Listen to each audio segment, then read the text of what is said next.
Oi gente, boa tarde. Hoje vai ser bem rapidinho mesmo, tá? É uma live surpresa ultra rápida. Até porque eu ainda tô resfriada e com a voz meio falhando, né? Então não consigo falar tanto tempo assim. Mas a ideia é trocar um pouquinho com vocês sobre o fellow, né? Em especial o fellow em cuidados paliativos, que foi o que eu fiz.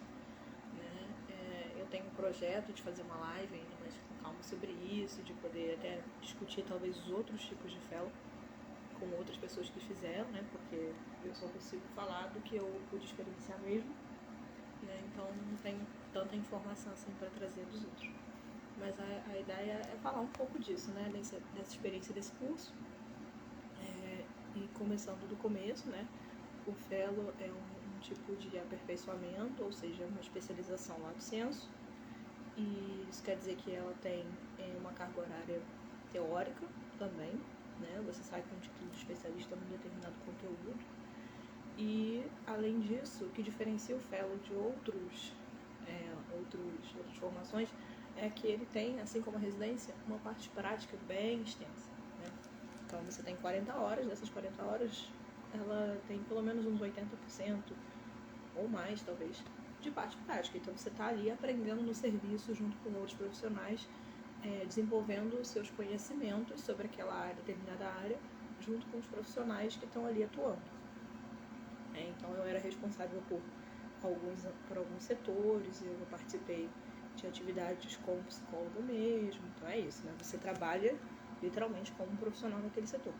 E acompanhado de profissionais mais experientes para você aprender o que é de específico naquela atuação, né? Então, eu já era psicóloga, já tinha passado pela residência, e aí no fellow você tem esse aperfeiçoamento mesmo, como diz o nome, né? Você estuda especificamente aquele conteúdo. No caso, o que eu fiz foi o de cuidados paliativos, né? Então isso quer dizer o quê? Que eu fiquei 1 ano dentro de uma unidade de cuidados paliativos, atuando só com cuidados paliativos e pacientes dentro dessa situação, dentro desse tipo de abordagem de tratamento, né? E um outro ponto interessante é que, em específico, o fellow do INCA, você tem a oportunidade de conhecer todos os setores daquela unidade, né? Já que é um prédio, uma unidade específica, você fica na internação hospitalar, no ambulatório e também na visita domiciliar, que particularmente era um dos meus setores favoritos, né? Mas isso varia de acordo com cada pessoa. E aí você vai entendendo como é trabalhar nesses campos e como é trabalhar na internação, quais são as especificidades de estar no ambulatório de cuidados paliativos, quais são as especificidades de atender um paciente em cuidado paliativo em casa, né, o que também é muito interessante, muito rico. Então são algumas das experiências que a gente tem durante esse período aí de 1 ano no fellow de cuidados paliativos, né? Fora as discussões teóricas, as atividades tanto dentro da equipe multiprofissional quanto dentro da própria turma, né? Porque apesar da gente ser, na psicologia, 2 pessoas, né, em geral, que são as que entram no fellow, existe um conceito de turma mais generalizado como uma turma multiprofissional. Então são 4 enfermeiras, 2 assistentes sociais, 2 nutricionistas, 2 psicólogas, 2 fisioterapeutas. Então com isso você vê que a gente tem uma turminha, digamos assim, dá umas 10 pessoas ou mais. E eventualmente, como a gente roda dentro do hospital por outros setores, a gente acaba tendo contato com o pessoal do fellow da medicina também, né? Então a gente fez uma turma realmente como se fosse uma equipe, né? Infelizmente a gente não consegue atuar essa turma em específico, né? Porque são muitos setores e às vezes os rodízios de cada pessoa não bate. Mas o interessante é pensar que não se restringe só ao que você aprende com a sua categoria, né? Você tem a possibilidade de trabalhar com uma equipe, de conhecer uma equipe, de vivenciar uma equipe, de acompanhar equipes de cuidados paliativos que já trabalham com isso há muito tempo, né? Pessoas que até fazem parte de processos iniciais dos cuidados paliativos no Brasil, né? Então, esse acho que também é um dos grandes diferenciais dessa formação. Você está ali com pessoas que são muito expertas aqui. Então, é uma formação, assim, única, ímpar e prática, em serviço mesmo, né? Que eu vejo muita formação hoje em dia que é mais teórica, o que também é muito interessante, né? Principalmente para quem nunca teve um contato com o cuidado paliativo, é muito importante você conhecer a filosofia, você conhecer os princípios, você conhecer toda aquela parte de embasamento. Mas essa dimensão prática faz muita diferença, até porque muitas coisas que a gente vai vendo ao longo da nossa prática, elas são adquiridas em vivências, né? Por mais que você estude, tem coisas que ficam fazendo mais sentido quando você está ali no campo com o paciente, vendo o paciente ter aquele sintoma, vendo o paciente precisando daquele suporte. Enfim, a gente vai aprofundando a nossa teoria, vivendo aquilo tudo. Então, nesse ponto, o fellow em cuidados paliativos ele é muito rico, né? Você consegue aprender muita coisa pela vivência naquilo. E um outro ponto também, né, é que esse termo, né, fellow, ele é engraçado, né? Porque a gente pensa em companheiro, em acompanhamento e tal, e acho que o raciocínio dele é bem esse, assim. Eu tive um amigo da faculdade que, quando eu falei do fellow a primeira vez, ele me mandou uma imagem de Senhor dos Anéis. Ele falou, toda vez que você fala em fellow, eu penso em fellow, né, de fellowship. Eu falei, cara, mas o raciocínio é esse mesmo. A gente cria uma espécie de trabalho em harmonia, em acompanhamento com aquele profissional, né? O aluno, ele está sendo acompanhado por um supervisor, por um preceptor, pela equipe.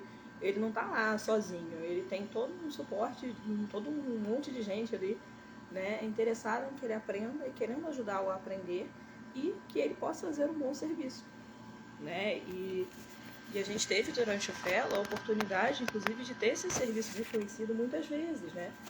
Seja por ouvidoria.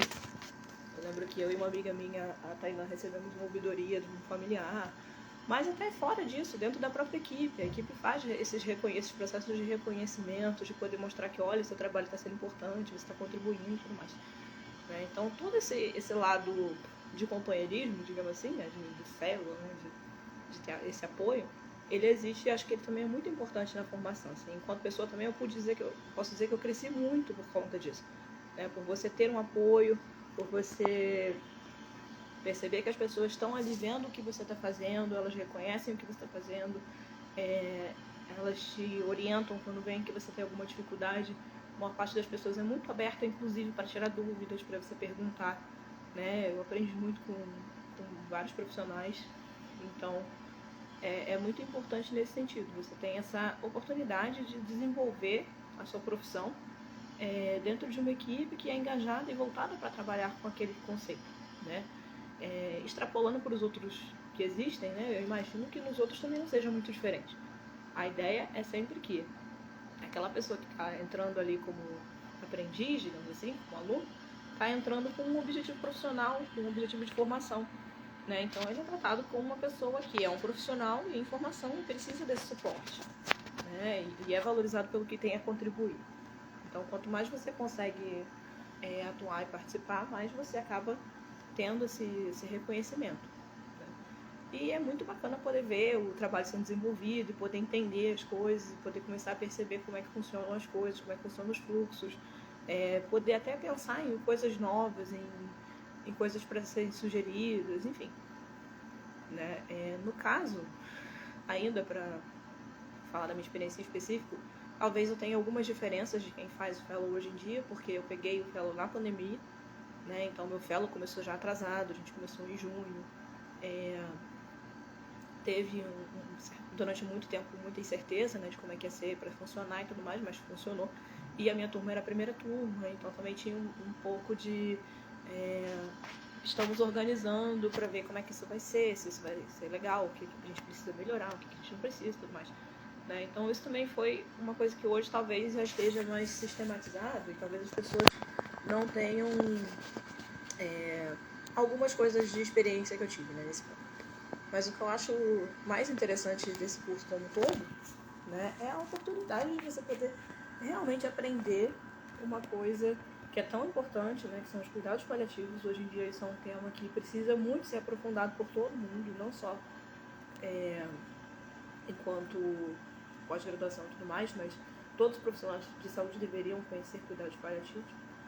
Então esse é um curso que é uma oportunidade muito grande para quem está interessado nesse campo, principalmente nesse campo dentro da oncologia, né, que isso também é uma coisa específica. Você acaba aprendendo muito sobre o funcionamento do câncer, a forma como a doença se desenvolve, coisas mais específicas talvez, mas ao mesmo tempo você também aprende muito sobre essas relações, né, como é essa vivência na oncologia, quais são os impactos do ponto da psicologia. A gente pode ver diversas questões emocionais super importantes, a gente pode pensar no trabalho com luto antecipatório, enfim, a gente tem diversos focos possíveis de trabalho dentro desse setor, né? Então,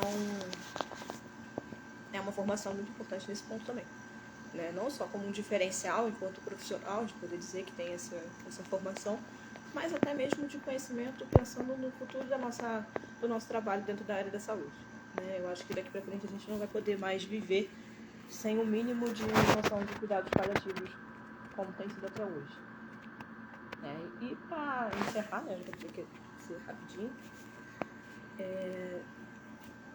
queria deixar, né, essa pequena troca, né, vamos chamar de troca, esse pequeno bate-papo sobre esse tema, só para vocês poderem ter um gostinho do que é o fellow, porque assim, dá para falar por horas e horas e horas sobre isso.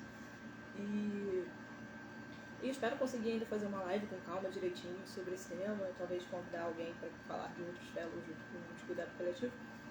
Mas, para você que está pensando em fazer, eu recomendo muito, por experiência própria, e porque as formações dentro do INCA, elas são todas de muita qualidade. Todos os profissionais que organizam, eles tentam fazer isso da melhor forma possível sempre, né? Então, dificilmente você vai se arrepender de entrar em alguma coisa relacionada ao INCA. É claro que toda instituição tem seus problemas, suas questões, mas ainda assim é um campo muito rico e que tem muitas pessoas muito preocupadas e engajadas em transformar o ensino e a aprendizagem desse conhecimento desse campo. É uma coisa muito legal, uma coisa muito interessante e que vai agregar bastante na vida de vocês, né? Então, vou encerrando por aqui. Muito obrigada a quem conseguiu assistir, vou deixar gravada, apesar dessa live ter ficado meio bagunçada, porque eu estou me mexendo demais e a minha voz ainda está meio estranha, mas enfim, espero que vocês tenham curtido. Até a próxima. Ainda vou ver sobre o que eu vou falar, mas eu tenho algumas ideias aqui em mente para fazer esses bate-papos de vez em quando com vocês, que acho que isso ajuda também até a vocês conhecerem mais coisas, né? Porque muitas dessas atividades que existem, elas são muito novas, né? Então a gente ainda tem uma divulgação que está em início. Então acho que é até importante poder falar delas para as pessoas poderem conhecer mesmo. Então, é isso. Obrigada. Boa tarde a vocês. Tá bom final de semana. Tchauzinho, gente.